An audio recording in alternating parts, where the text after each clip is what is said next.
Shalom, I'm Rabbi Stephen Sachs. Sarah Imanu, Sarah our mother, is dead. Let me share a modern midrash with you regarding the death of Sarah. It was Yitzhak or Isaac's wedding day. His father Abraham came into his tent, and he was surprised when he saw his son Yitzhak sitting there glum. He thought his son would be ecstatic. It's his wedding day. Abraham says to Isaac, "Isaac, what's wrong?" Isaac looks down and says, "Dad, Mom should be here." Abraham puts his arm around Isaac and says, "I know, son, but Mom lived a long, full life." Isaac looks back at his father and says, "No, Dad, Mom should be here." Abraham then says to Isaac, "My son, her time had come." Then Isaac shoots up and says, "No, Dad, you don't get it. Mom should be here." Abraham is shocked. He doesn't know what's gotten into his son Isaac, who's usually calm and easygoing. But Isaac continues, "Dad, it's because you took me up onto the mountain to sacrifice me. It was the shock of the event that killed Mom. For all she knew, you had actually gone through with it.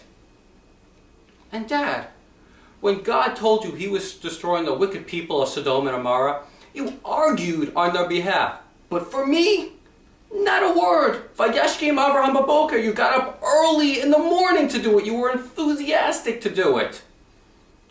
And Dad, God never even explicitly said to sacrifice me. He said, Vahalehu, bring him up to the mountain. Maybe you could have clarified with God if he even wanted you to sacrifice me at all. But no, Dad, you were so full of your religious passion and your zeal, you didn't stop to ask." Avraham is stunned. But he stops and thinks and realizes his son has a point. Should Avraham apologize to Yitzhak?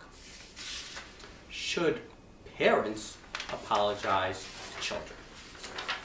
Rabbi Gary Chapman and Jennifer Jones, authors of The 5 Languages of Apology, would say, yes, Abraham should apologize to his son. They explain that often parents don't want to apologize to their children because they think their children will see them as weaklings. Look at Mom or Dad, they're pathetic. They have to apologize to me. They say, no, this is a wonderful opportunity for a parent to be a good role model.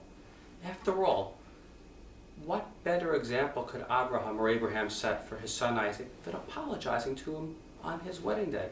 Just as his son begins his new life as his own man, he could show his son that it's okay to apologize to children.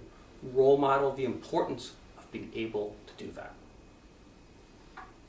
And Gary Jones and Jennifer Chapman also point out that younger children do what they're told, but older children do what their parents see.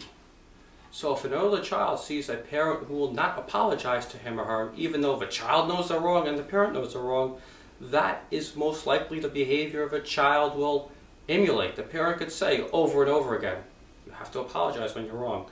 But if that child sees a parent who refuses themselves to apologize when they are wrong, the likelihood is they will not learn to apologize. I'll give you an example. This happens to everyone with kids. Let's say one day you come home from work, you've had a long day, you're exhausted, and your child does something and it gets you upset, and you scream and yell and rant and rave, and then you realize you overreacted. You were wrong. You shouldn't have blown up at your child. Should you apologize? Well, if you want a child who refuses to apologize, if you want to hear from the child's teacher, your son will not apologize no matter what. Even when he's wrong, when everyone knows he's wrong, he refuses to apologize. If that's the type of child you want, don't apologize. But if you want a child who will admit when he is wrong, then you should apologize. By apologizing to our children, we don't show weakness.